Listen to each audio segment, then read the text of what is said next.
Welcome back to my channel. My name is Tawia Matope.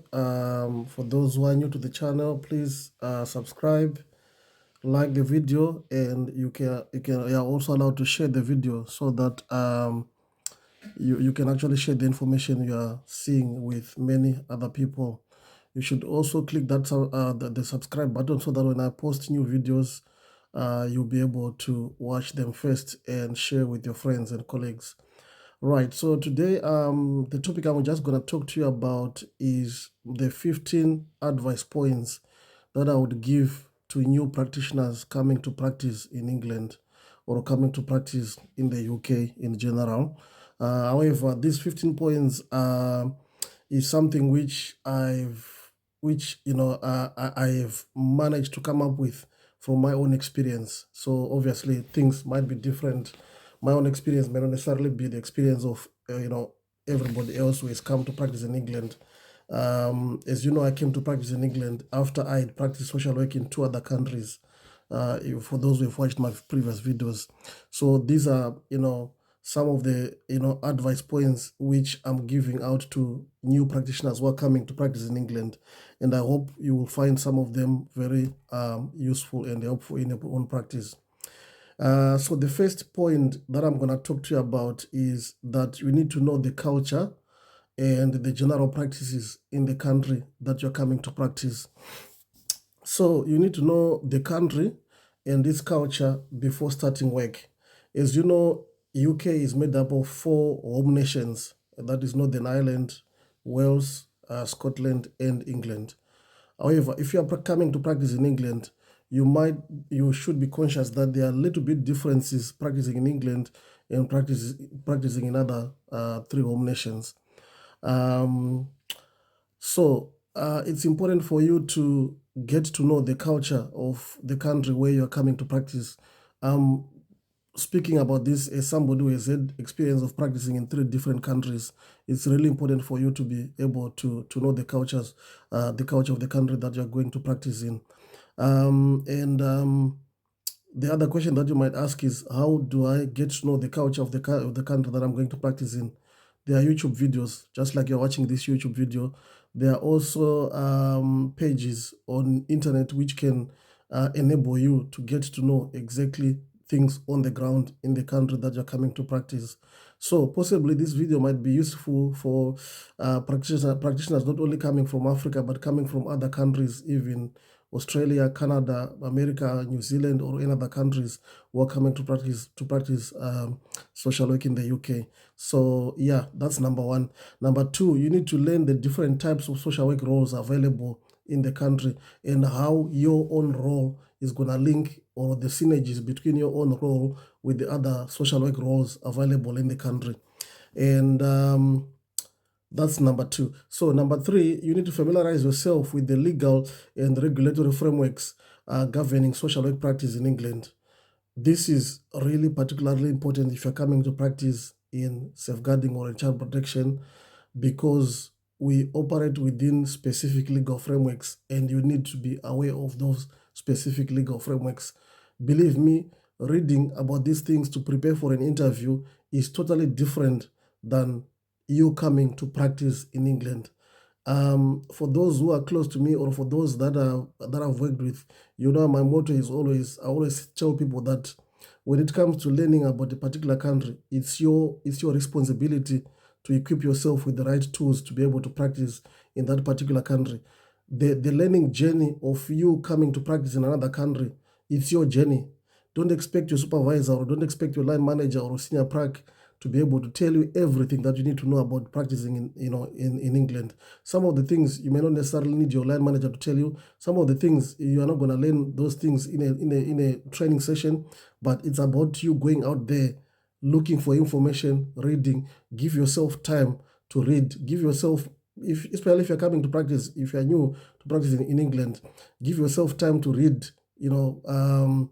possibly an hour or 2 each and every day, even if it means you do it after work. Give yourself time to read those policies, those procedures, those practice directives, so that you know exactly how you need to be doing your work. because it's not everything, like I said, that your line manager or a senior prac or the colleagues in your team will be able to teach you. Some of the things you have to learn them on your own. And I'm sure if you learn things on your own, you'll be able to retain them and you'll be able to, actually not even forget them. Right. Point number 4 is you need to understand the different social welfare systems and the support services available in the local area or local authority that you're coming to work in. Remember, there are plenty of local authorities in England. Many of them, depends with which one you are coming to work for. The support services which are available in one local authority may be different from the support services available in the next local authority or the neighboring local authority. So you need to know what support services are available in your local authority. This is one key component that will enable you to be able to support the families and the children that you're working with. Because if you are aware of what support is available, you'll be able to link them with those support services. Right? You might be lucky if you're coming to a local authority which is well organized. Some local authorities have got a directory of all the support services which are available in that particular local authority. So it will be easy for you to know if my service users are struggling with addiction, where do I refer them? If my service users are struggling, there are concerns around domestic violence, where do I refer them? So you should be able also to know that. It's really important if you're coming to practice in England to develop your communication and interaction skills, because this is really, really important. Because remember, you're coming to practice in a country where the main language spoken is English.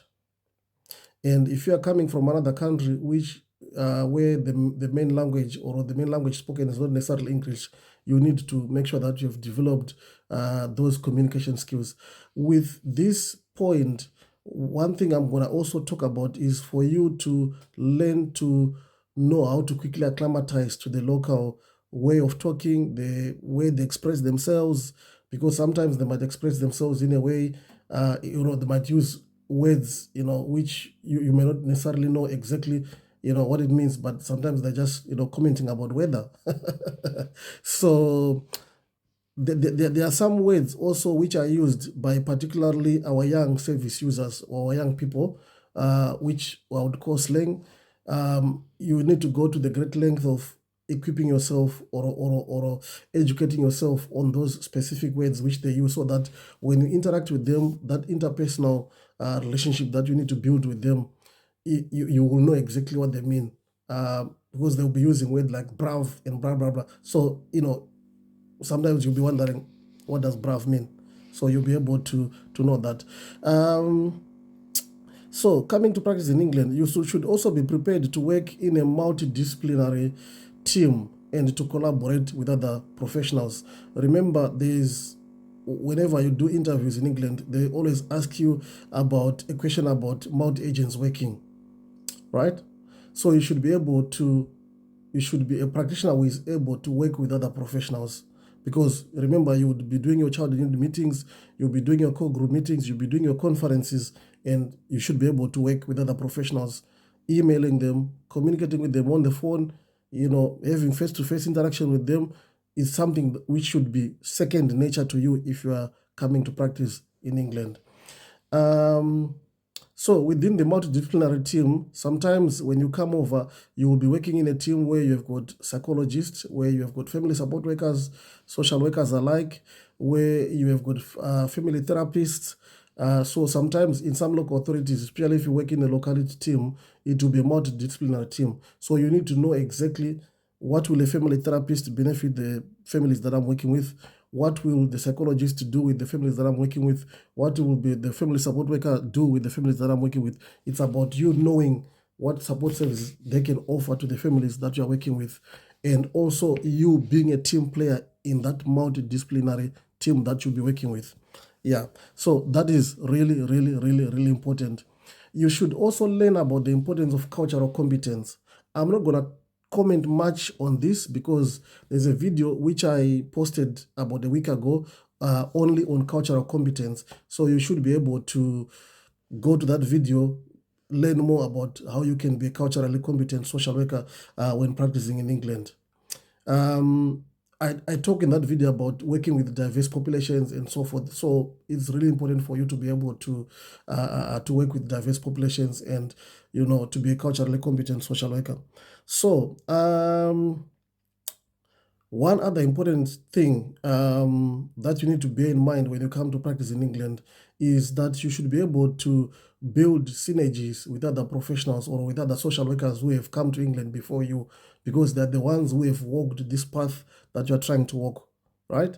Don't think that because you got a job in England, you are forsaking all those friendships that you had. You're forsaking all those people that came before you because you think you are also now in the league. You are competing with them. There is no competition. You will still need them to ask them about guidance, to ask them about practice directives, to ask them about what, when you're stuck with the case, you should be able to call somebody and say, hello, what do you think I should be doing with this particular case? So you should be able to actually build some professional networks and seek mentorship and also supervision. Obviously, you will have supervision in your local authority with your line manager, but there is what we call mentorship, which you can gain, not necessarily in your local authority, but even outside your local authority. But you can only be able to do that if you are able to build those interpersonal relationships with other professionals who came before you. That is really, really important.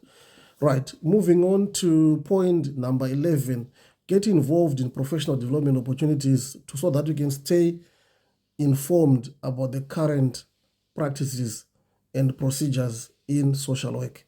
This is really, really important. If there are training offers or training opportunities which are available in your local authority, talk to line manager, get your permission from the line manager, and attend those trainings. In some local authorities, you need the permission of a line manager to attend any training that you can attend. But in some local authorities, you don't necessarily need the permission of a line manager. But it's a matter of just you being, courteous and liaising with the line manager about the training that you need to be attending. So it's really important because it's where new policies, new practices are usually, talked about. There is what we call practice development forums, or in other local authorities, they call them practice and performance forums. You should be able to attend those. In some local authorities, they're actually mandatory for all social workers to attend. So make sure that you actually manage to attend those so that you can improve your practice. It's also important for you to be able to attend those, because that's how you can accumulate your CPD points to prove or to evidence to Social Work England that you are improving yourself as a professional, right? So it's really important. Moving on to point number 12, you should learn about the role of technology in social work, right? This is really important. If you're coming from Africa, where things are still in paper file in most organizations or most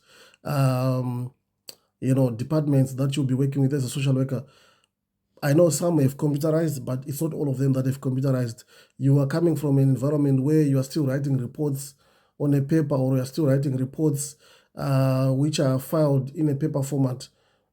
It's not like that here in England, because we are used local authorities use different systems: Mosaic, Framework I, LCS, Care Logic. There are many types of systems that people use, and also the platforms for emailing might be different from what you are used. If you are used to the Google platform, there's the Microsoft platform. There are many other platforms that other local authorities do use when it comes to emails, attending meetings, booking rooms, and all those things. So you should be able to know how technology can support you in your work. Right now, there are other apps that you can use when you are, attending meetings. You just record the meeting and it will transcribe everything, and you'll be able to use that transcribed information to quickly put your minutes on the system, and you share the minutes with the family, share the minutes with the professionals, and you save yourself time as well. So you need to be aware of how technology can also support you in your social work career, right? So number 13, you need to understand the importance of evidence-based practice in social work, right? And the importance of using research in your assessments and stuff like that. This is really, really, really important. There is what we call research and practice. Most local authorities, they're subscribed to research and practice, and there are other websites that you can also use to aid your knowledge, especially when it comes to assessments, right?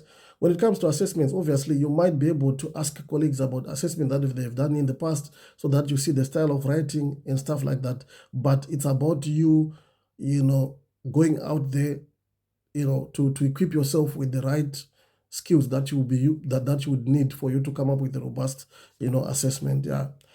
Point number 14, you need to learn about the impact of power, privilege, and oppression in social work. Remember, you are coming to work in a privileged position, in a position of authority. Sometimes you also need to learn to practice in a non-oppressive way. This is really, really important. I can't stress enough about this. Don't abuse your power. Where you are not clear about how things are supposed to be working, consult with your line manager, consult with your senior prac. Don't assume that because you are the social worker, you've got authority over some of the families that you're working with. Some of them, they know their rights, they know exactly the procedures that you're following because it's there online, everything is there online. So sometimes you don't, when you're not quite clear, don't lie to them. It's really, really important. Where we are not clear or where you don't know, tell them, I'm going to consult with my line manager and I'll come back to you. Yeah, rather than telling them false information, because that's a no. Right, point number 15, which is going to be the last point for the social workers coming to practice in England. Be prepared to face some ethical dilemmas and learn how to navigate them in a professional manner. With regards to this, remember, you are coming from a conservative, traditional society, possibly, especially if you're coming from Africa. And coming to practice in England, you're coming to practice in a first world country, which is way, way, way, way miles ahead in terms of, practice and how things are done, in the society, how people present themselves in the society. So there might be some culture shock that you might, suffer when you come, but take it easy. It is what it is. And that's where, when I mentioned about point number 9, where I spoke about strong professional network and seeking out mentorship and supervision, this is where it comes. Consult those who have walked this path before you so that they'll be able to advise you how best you can navigate that situation. With that point, which is point number 15, thank you so much for watching, and share this video, subscribe. If you haven't subscribed, click that like button, click that notification bell so that when I post more videos, you'll be the first one to know and you'll be the first one to watch, and you can share with your colleagues. Thank you so much, colleagues, for watching, or thank you so much for watching this video.